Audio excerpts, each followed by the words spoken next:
आता पाहूयात बातम्या विस्तारानं। अनगरच्या नगरपंचायतीमध्ये अजित पवारांच्या राष्ट्रवादीच्या उमेदवार उज्ज्वला थिटेंचा अर्ज बाद झाला आणि राजन पाटलांच्या सून बिनविरोध नगराध्यक्षपदी विजयी झाल्या। आणि त्यानंतर राजन पाटलांच्या मुलानं अजित पवारांनाच आव्हान दिलं।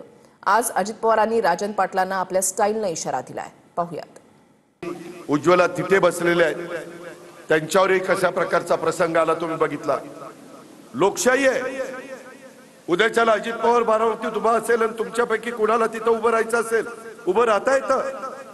दमदाटी करून नाही बाबांनो चालत।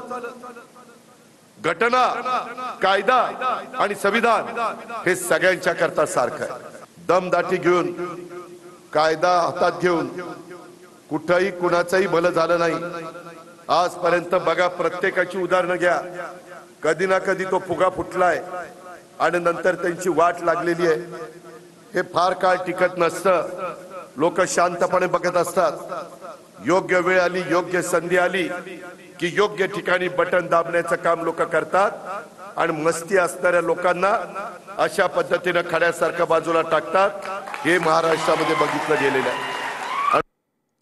मंत्री गुलाबराव पाटलांनी पुन्हा एकदा वादग्रस्त वक्तव्य केलंय। बाहेर खाट टाकून झोपा, लक्ष्मी येणार आहे असं वक्तव्य गुलाबराव पाटलांनी केलं होतं आणि त्यावर स्पष्टीकरण देतानाही गुलाबराव पाटलांनी पुन्हा एकदा वाद ओढवून घेतलाय।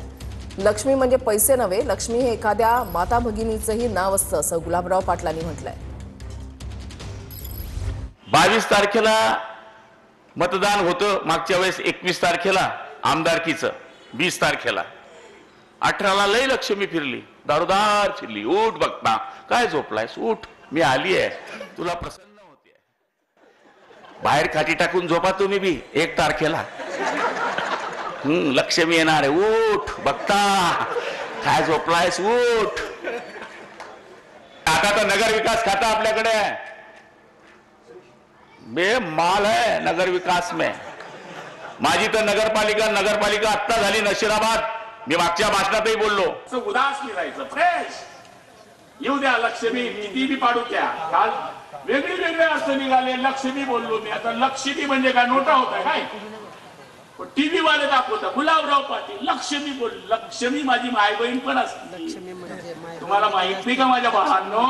तुम्ही असं काहीतरी नका दाखवा माझं, आणि माझं दाखवल्याशिवाय तुमचा टीआरपी पण वाढत नाही।